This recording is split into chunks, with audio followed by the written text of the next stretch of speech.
Mér langar aðeins svona í stutt í lokin, þetta mjög hratt farið yfir, en það svona ákveðna mjög skemmtilega breytingar sem eru framöndan sem ágætt að vita af, vegna þess að þetta eins og ég segja, ég held að sé mjög skemmtilegi tímar framöndan. En það mér langar að svona rifja upp sko, ef við skoðum þegar að prentverki var fundið upp, þetta 1500 eitthvað, það ekki, eitthvað svoleiðis. Þetta svona, ef maður horfir yfir heimsöguna, þá nokkrir atburðir sem breyttu alveg svakalega miklu. Prentverki breytti rosalega miklu, en það tók 50 ár að hafa einhver áhrif. 50 til 100 ár að koma inn. Og þetta olli náttúrulega einhverju disruption, bara þar að segja einhverju mistu vinnuna, hann var alveg einhverju munkar sem voru að skrifa bækur. En þetta var óbúslega dýrar þessar bækur þegar voru náttúrulega skrifaðar. Óbúslega dýrar og þeir sem áttu þessar bækur, það voru mjög fáir, það voru yfirleitt mjög ríkir, það voru ríki eða kóngar eða kirkjur eða eitthvað svoleiðis. Aðgangurinn að bókunum fyrir prentverki var engin, það að segja að það hafði engin access á þessu. Og síðan kemur prentverkið og síðan hefði það mjög lítil áhrif að því að þeir sem áttu stjórnuðu og áttu peningan á völdin, þeir náttúrulega áttu prentverki líka og aðgangur var takmarkaður.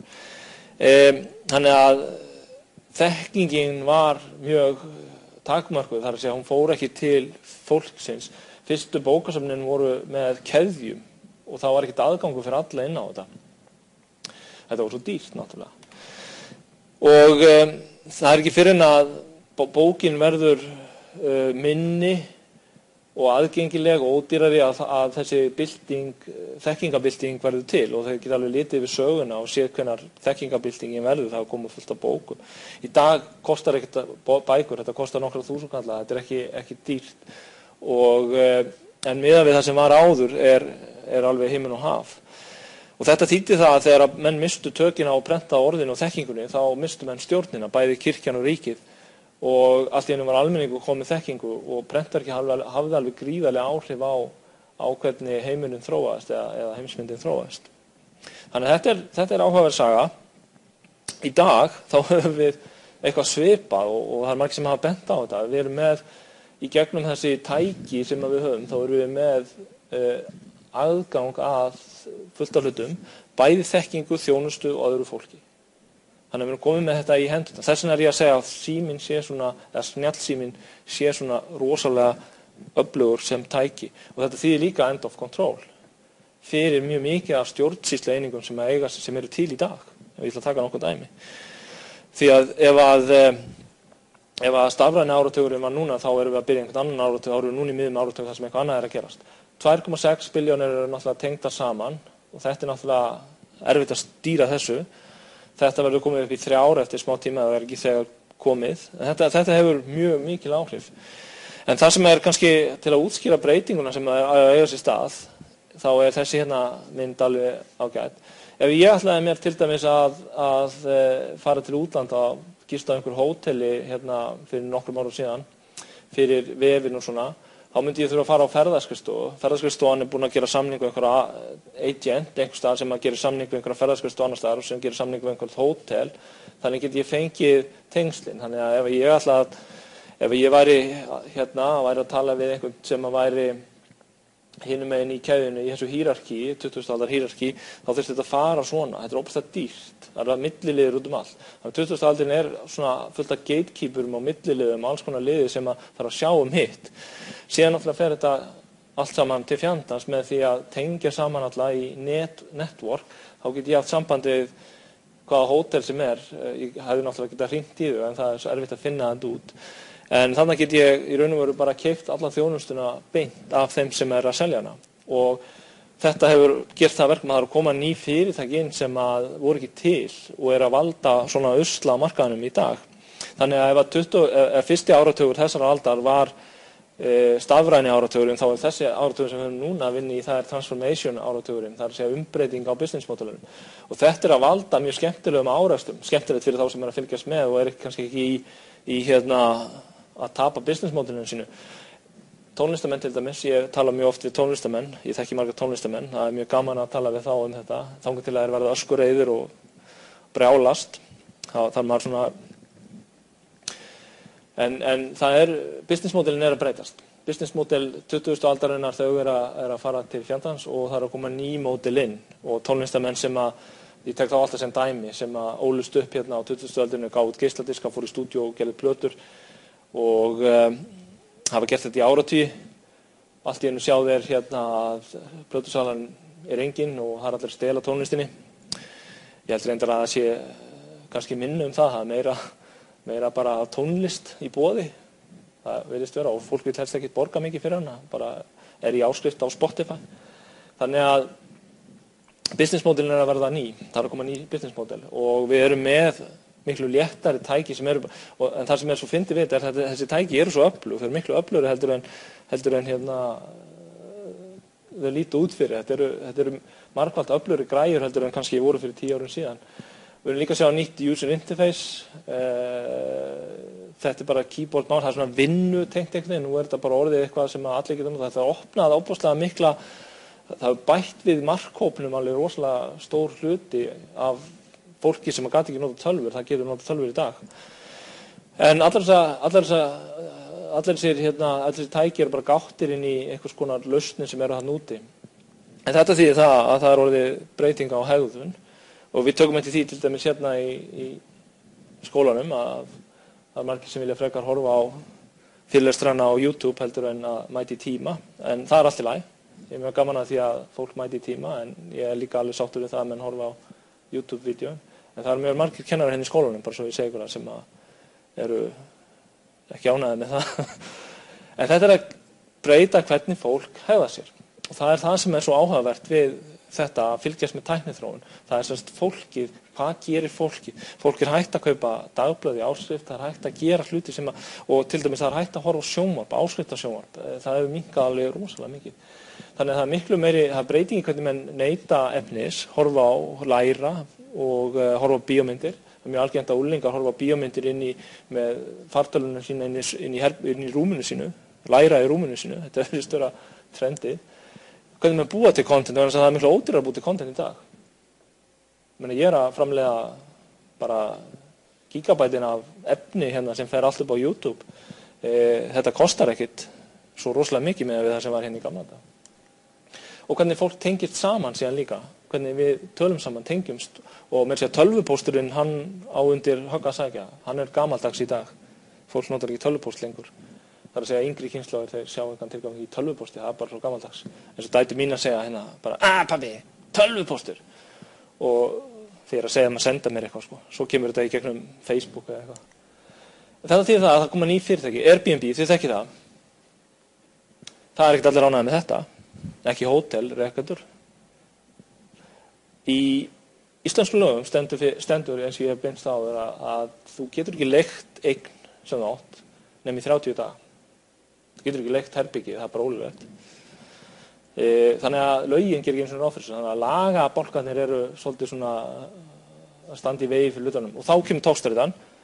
Sumir vilja vernda þessa hluti, aðrir vilja taka þetta inn.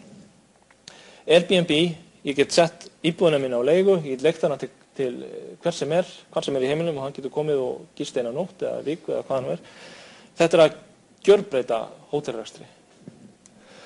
Uber, við þekkjum Uber. Leigubílarnir eru ekki ánægðir með þetta. En við þurfum ekki að tala um þetta, við þekkjum þennan ágætlega. Spotify, þið þekkið það líka. Þetta að breyta hvernig fólk hlustar á tónlist. Þetta bara útrýma flakkarum. Menn þurfa ekki svona flakkara með tónlistarsamninu. Það bara að fara á Spotify. Og þetta bara eitt dæmi, það fullt af svona veitum. Netflix og þetta líka, þetta svona þessi klassísku dæmi. Fullt af fólki sem notar þetta, finnur myndir þarna. Það sem að Netflix gerir að þeir nota svona creepy algoritma til að finna út hvað þú vilt horfa á næst. Og koma alveg rosalega oft með góðan, eins og vinur minn sagði, rosalega Netflix, þeir alltaf með góða myndir. Svo var hann að tellja upp nokkra myndir, ekki myndi ég vel að horfa á það.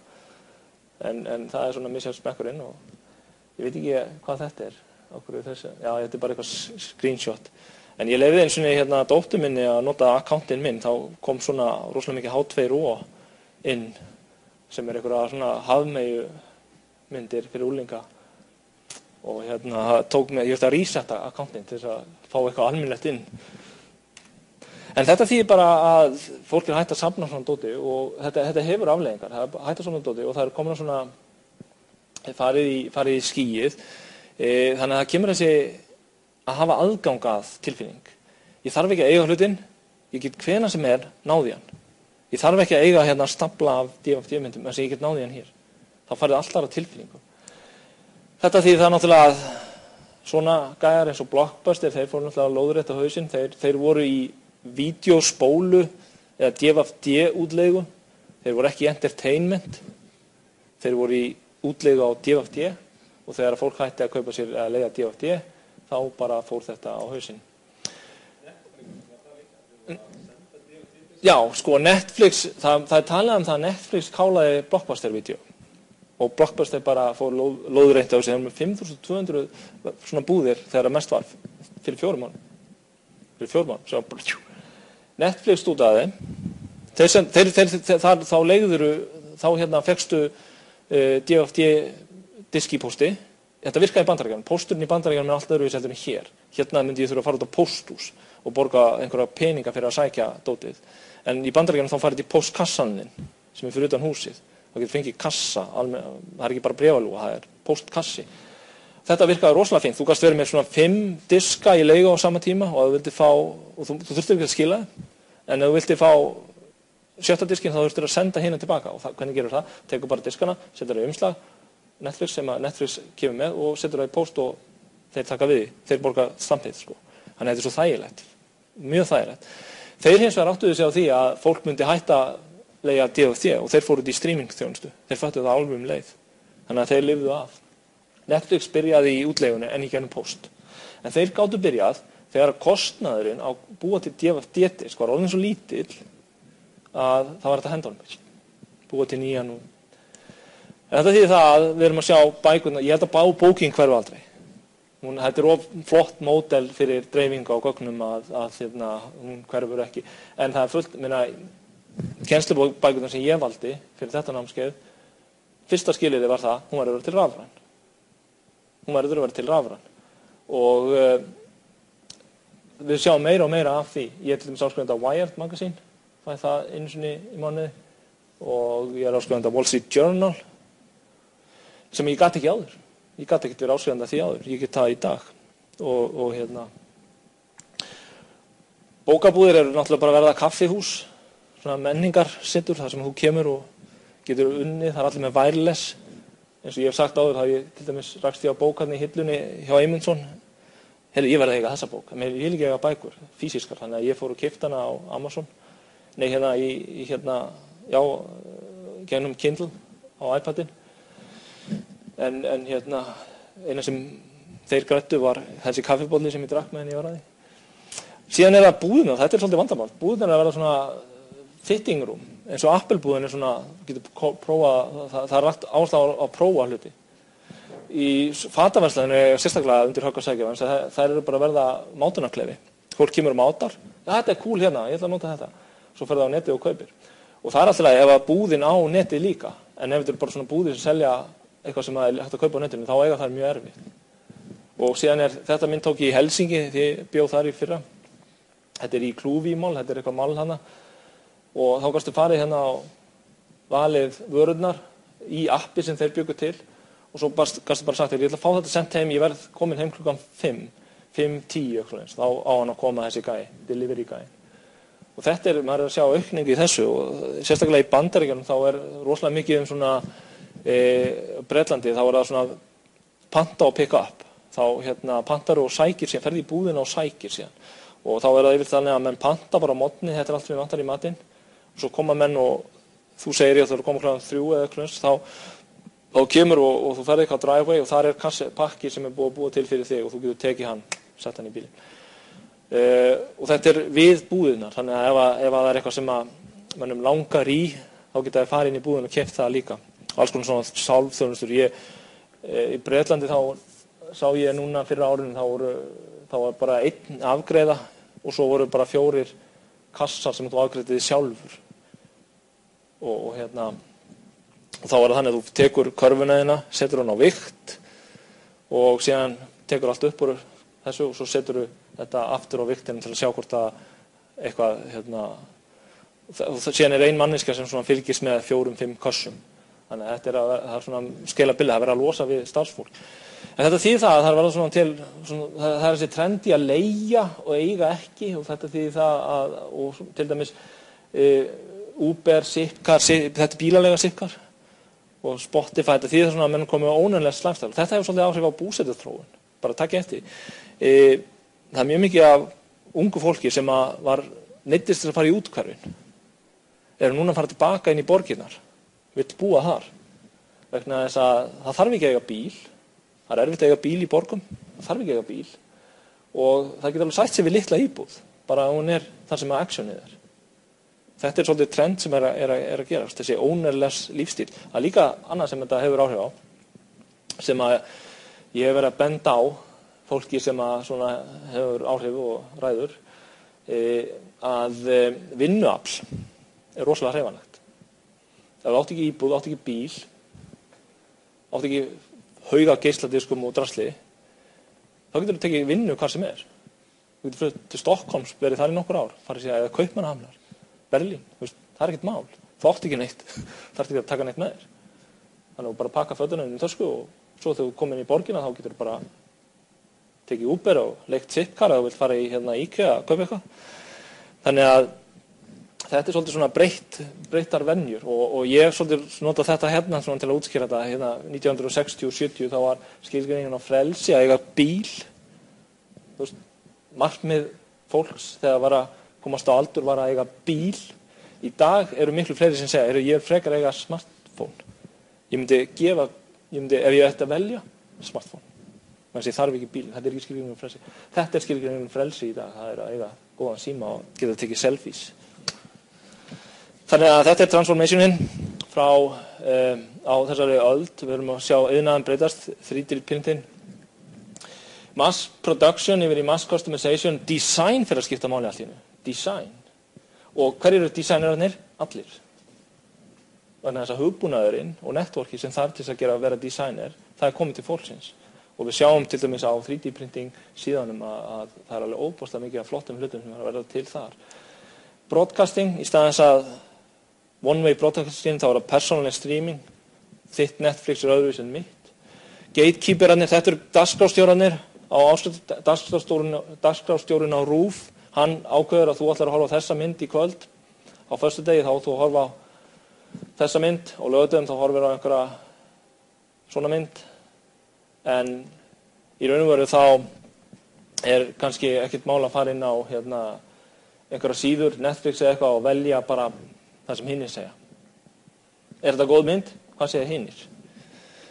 Og þessi scarcity economy sem að fólst í til dæmis geisladiskum, DFD, hann er horfinn, abundance. Það er því það, sko, hvað allir sem mörg lög á Spotify, ég held ég bæti við 20.000 á dag eða eitthvað, ég man ekki hvað það var. Þannig að farið út í Hagkaup og tjekkið á hvað margar tegundir af geisladiskum í hillunum. Farið síðan á Spotify og tjekkið á hvað mikið af lögum til þar. Það er að segja scarcity sem er bara takmörkun er að breytast í abundance og breytast business modelin svolítið.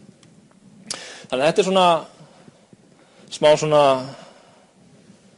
hvar við erum stödd núna. Þannig að þetta er í raun og veru svona svipa og ég tala í hinu námskeiðinu mínu. Disruption only happens to the unprepared.